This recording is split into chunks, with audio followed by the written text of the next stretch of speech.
Hello and welcome to वर्दी वर्दी। सबसे पहले आप सबको हैप्पी न्यू ईयर। आज इस साल का पहला दिन है और मैं आशा करता हूँ कि आप अगर रेगुलरली ऐसी मेहनत करें और लगे रहें तो एग्ज़ाम निकलना बहुत आसान हो जाएगा। तो आज साल का पहला दिन है, आज से ही मेक श्योर करें कि आप पढ़ें। ये नहीं है कि आप कल से पढ़ूंगा वाला नहीं करना है। ठीक है, तो स्टार्ट करते हैं। आज का टॉपिक है इंडियन लेजिस्लेचर। लेजिस्लेचर का मतलब इतना आता है कुछ ग्रुप ऑफ पीपल जिनके पास पावर होती है कानून बनाने की और कानून बदलने की। तो ये होता है लेजिस्लेचर। ठीक है, दो हिस्सों में ब्रॉडली कैटेगराइज किया गया है इनको। एक होता है यूनियन लेजिस्लेचर और एक होता है स्टेट लेजिस्लेचर।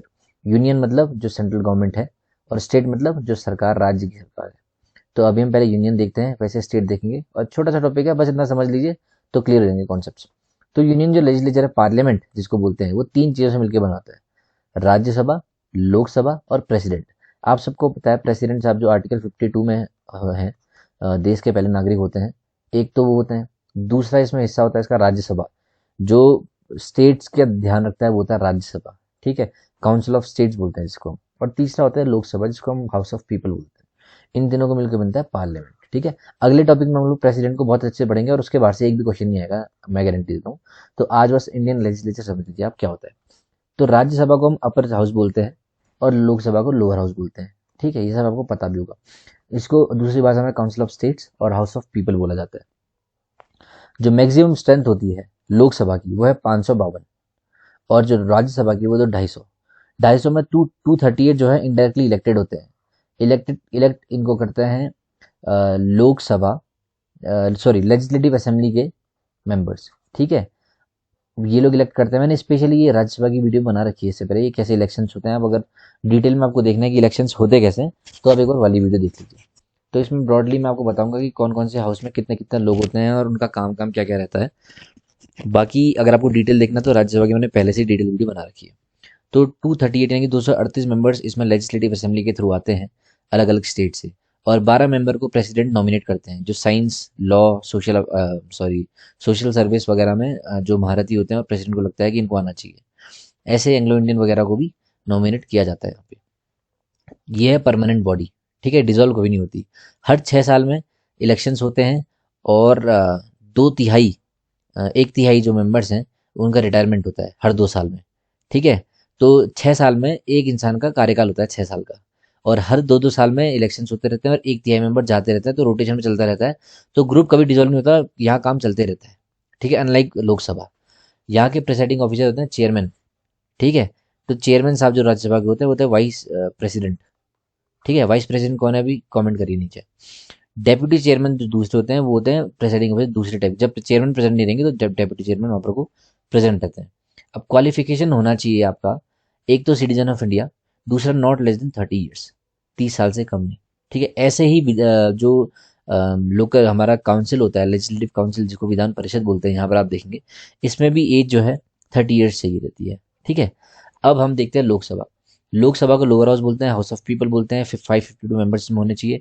530 स्टेट से इलेक्ट होते हैं इनके, हर जो लोकसभा के इलेक्शन रहते हैं 5 5 साल में। उसके बाद 20 जो होते हैं यूनियन टेरिटरी से आते हैं। दो को जो है एंग्लो इंडियन की तरह, एंग्लो इंडियन लोगों को कैटेगराइज ये नॉमिनेट करते हैं प्रेसिडेंट। अब ये एंग्लो इंडियन क्या होता है हमने कल की वीडियो में पढ़ रखा है, तो आप एक बार वो देख लीजिए। जितनी पुरानी पॉलिटी की वीडियो है, अगर आप वो अच्छे से देखेंगे तो आपको पूरे टॉपिक्स क्लियर हो जाएंगे। आगे बढ़ते हैं। Members are directly elected. आप सबको पता है कि हर 5 साल में इलेक्शंस होते रहे, और जहाँ जहाँ पर भी मेन काउंसिल ऑफ मिनिस्टर या फिर प्राइम मिनिस्टर ने कॉन्फिडेंस खोया, वहीं पर ये इनकी इलेक्शंस जो है भंग हो जाते हैं, दोबारा से इलेक्शन कराने होते हैं। ठीक है, तो 5 साल इनका कार्यकाल रहता है, 5 साल में इनको दोबारा इलेक्शन होते हैं और दोबारा से नई सरकार आती है। प्रिसाइडिंग ऑफिसर स्पीकर होता है और डेप्यूटी स्पीकर होते हैं। और स्पीकर के पास पावर रहती है किसी भी एंटी डिफेक्शन में ये बताने का कि डिफेक्शन किया है कि नहीं किया है। ठीक है, लोकसभा के कुछ स्पेशल पावर्स होते हैं, जैसे मनी बिल सिर्फ यहाँ प्रेजेंट होता है। राज्यसभा में बस मनी बिल जाता है 14 दिन के लिए, अगर वो यहाँ से कुछ रिप्लाई आए ना आए 14 दिन के बाद पास मानेगा और सीधे प्रेसिडेंट के पास चले जाता है साइन होने के लिए, एसेंट के लिए। और उसके अलावा लोकसभा के पास और भी बहुत सारी पावर्स हैं जो राज्यसभा के पास नहीं है। लेकिन राज्यसभा अपने आप में बहुत इंपॉर्टेंट है, क्योंकि राज्यसभा के पास कोई भी अगर ऐसा मैटर है जो स्टेट को, किसी पर्टिकुलर स्टेट को इन्फ्लुएंस कर रहा है, तो आप राज्यसभा की परमिशन पहले लेंगे ही लेंगे। क्वालिफिकेशन ये होता है वहाँ के मेंबर के लिए, एक सिटीजन ऑफ इंडिया होना चाहिए और 25 साल से कम नहीं होना चाहिए। तो यहाँ जो 30 साल है राज्यसभा में, वो लोकसभा में 25 साल है। अब स्टेट में क्या होता है, ये होता है आपका यूनियन में। ठीक है, लोकसभा एमपी वगैरह जो लगाए रहते हैं, हमने गाड़ी में बोर्ड देखा होगा, मेंबर ऑफ पार्लियामेंट, वो सब होते हैं लोकसभा या राज्यसभा के। अब स्टेट लेजिस्लेचर के होते हैं MLA, member of legislative assembly.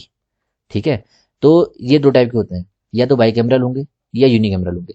By cameral में दो हाउस होते हैं, जैसे कि लेजिस्लेटिव असेंबली और लेजिस्लेटिव काउंसिल। असेंबली को हम विधानसभा बोलते हैं, और साउथ में विधान सौदा बोलते हैं, कर्नाटका में विधान सौदा बोलते हैं इसको।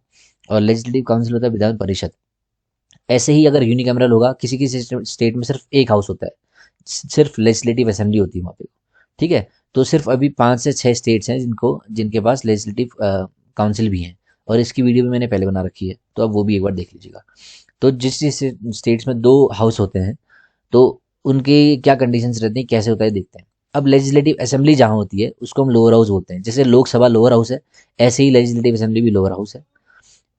जो सबसे मैक्सिमम स्ट्रेंथ, सबसे ज़्यादा लोग कितने आ सकते हैं, 500 लोग इसमें आ सकते हैं। कम से कम 60 लोग होने चाहिए।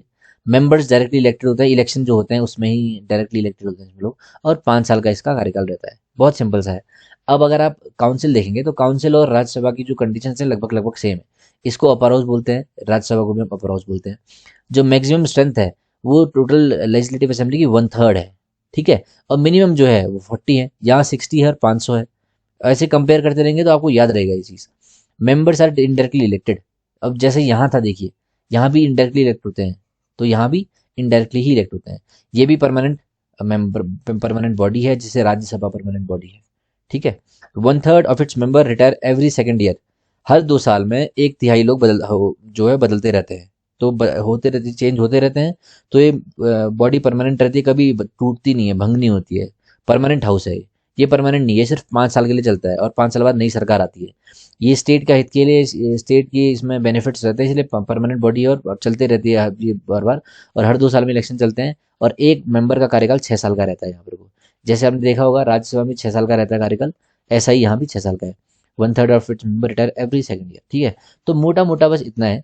प्रेसिडेंट, ये पार्लियामेंट जो 3 चीज को लेकर बनती है, prime minister, sorry president, Rajya Sabha और लोकसभा। स्टेट लेजिस्लेचर 2 टाइप की होती है, बाईकेमरल या unicameral. 2 house, single house. 2 house में कौन कौन से होंगे, विधानसभा और विधान परिषद। और यूनिकैमरल में सिर्फ विधानसभा। ठीक है, तो आई होप आपको ब्रॉडली, आप इंडियन लेजिस्लेचर आपने देखा होगा कि कैसे काम करता है। और अगली वीडियो में हम लोग प्रेसिडेंट देखेंगे, और प्रेसिडेंट के जो मेन टॉपिक्स हैं, जहाँ से क्वेश्चन आते हैं, 99% टॉपिक्स वहाँ से क्लियर होंगे। आज की इस वीडियो को अगर आपने नहीं समझा, दोबारा से देखो और फिर क्वेश्चन प्रैक्टिस करो। This are 10,000 previous question paper वाली बुक से आपको बहुत हेल्प मिलेगी। आई होप आपको इससे कुछ सीखने को मिला होगा। कल मिलते हैं नई वीडियो के साथ। All the very best.